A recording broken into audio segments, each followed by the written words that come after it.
This episode of Now This Is Lit is brought to you by Audible. Check the link in the description to get your first Star Wars audiobook free. Everyone loves free things. Click that link. Do it. This show is also brought to you by our patrons. If you want to support the show in a different way, with just $1 a month, you can join our Patreon at patreon.com/StarWarsLitPod. You can get a sticker. You can get access to an exclusive show that we do every month that's wild and chaotic and fun and something you can only get by becoming a member of the Patreon. There'll be so many more perks very, very soon. But for now, do you want a sticker? Do you want a sticker that has a Now This Is Lit logo? Because it's fantastic and I love them. But I also want to give them away because there's just a stack of stickers on my desk. So if you want one, $1 a month. Patreon.com/StarWarsLitPod. A long time ago in a galaxy far, far away.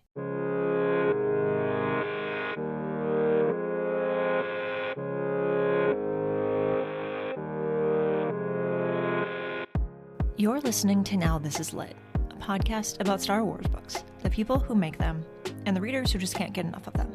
I'm your host, Meg Dowell. I use she, her pronouns. And I have a pretty important question for you. What makes a Star Wars book Star Wars? Yes, it takes place a long time ago in a galaxy far, far away. Wookiees exist. The words Star Wars are printed somewhere on the cover. But when someone has an idea for a Star Wars book and someone starts to write it, what are the fundamental elements that make it different from a non-Star Wars title? I keep coming back to this question the more I dive deep into Star Wars storytelling from the writer's perspective. Because when you read a Star Wars book, it's not just a regular book with Star Wars names and places copied and pasted in. It's something totally unique, and I wanted to explore that more this week. I don't edit Star Wars books, I just read them and talk to their authors. But I also like to consider myself a student of the Star Wars story. I think a lot about how a Star Wars book is constructed, and how that impacts the reader. I'm not technically an expert, but I'm possibly as close as I'll ever get to being one at this point. So let's talk about the 3 things that I think are most important for building a Star Wars book. And that begins with the Star Wars voice. If you're anything like me, and you often end up reading a lot of Star Wars books in quick succession, you might have noticed that in some ways, all of these stories sort of sound the same. Not at all a criticism, though. There's a reason for that. While every Star Wars author brings their own unique writing voice to their respective stories, and each character has their own voice as well, a Star Wars book is largely defined by its narration, or the way each story is told. From the way planets are described, to the methods authors use to frame different conflicts and events, the Star Wars voice is highly neutral.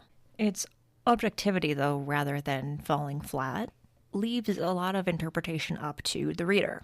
It offers facts and context, but at the same time it also allows its characters the freedom to inject their own opinions when warranted. This is effectively accomplished by the use of third-person point of view. She said, he flew, rather than I jumped. Most, but not all, Star Wars books are written in the third person.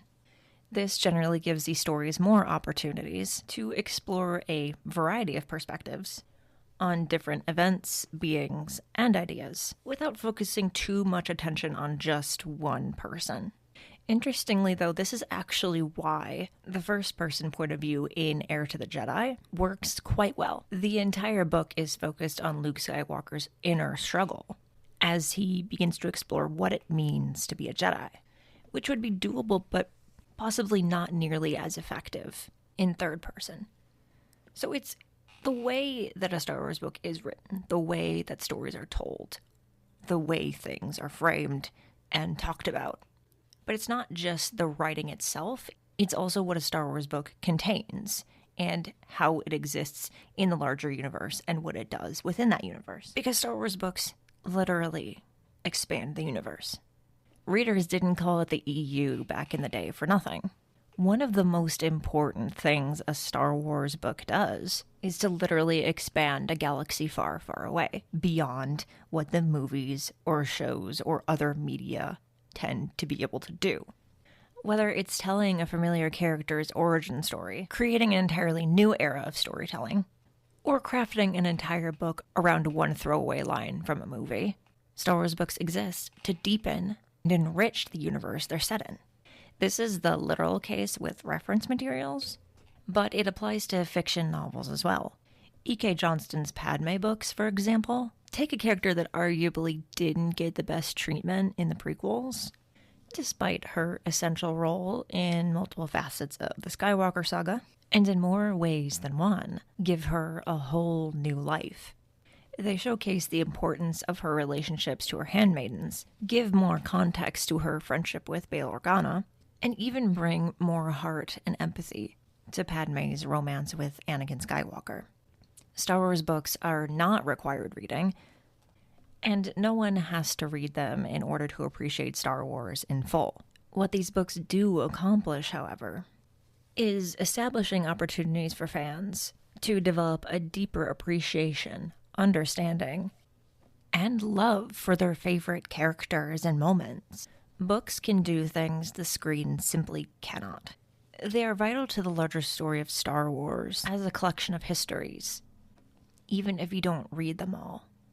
And the last thing I wanted to highlight about what makes a Star Wars book is, of course, returning to the familiar themes of the franchise as a whole. There are certain rules that every Star Wars book generally has to follow, and one of the most important ones is sticking to the larger themes that Star Wars is best known for, regardless of the genre. Yes, even when Legends occasionally dove headfirst into horror, which I didn't hate, by the way. Themes of found family, hope, sacrifice, and resistance are always present in some way. Even in Matthew Stover's Revenge of the Sith novelization, a story that ends in one of the most sinister times in galactic history that we know of, ends on a somewhat hopeful note. Love is more than a candle. Love can ignite the stars. This is the end of a tragic love story gone wrong. Yet Stover wraps it all up with the promise that one day love will conquer evil, because it always has and it always will. Similar examples, the Rogue One novelization, a story in which every main character dies, and the end of Solo, when Han reaches the end of a harrowing journey, having lost the girl, and on not very good terms with his friend Lando. It's the epilogues, okay? It's always the epilogues. If you don't read the Star Wars book epilogues, you're missing too much. Read them. You have to. Like, you think it's not essential? You gotta trust me on this one. Like, you may not trust me. Again, I'm not an expert, but still. In other books, you'll find found families. Sam Magg's Jedi Battle Scars, or Chuck Wendig's Aftermath trilogy.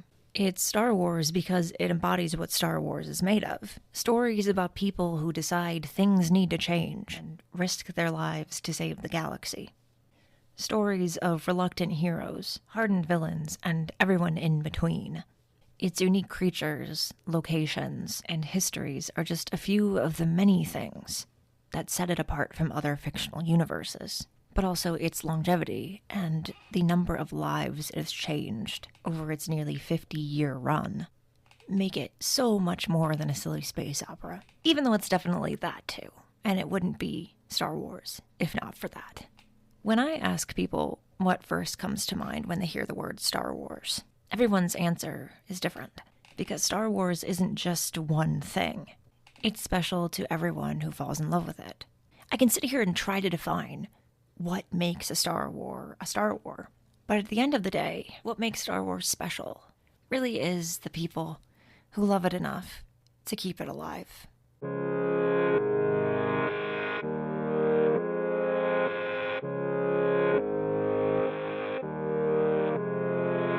Now This Is Lit is part of the Faraway Fandom Network. It is produced by Devor Montum and written, hosted, and edited by me.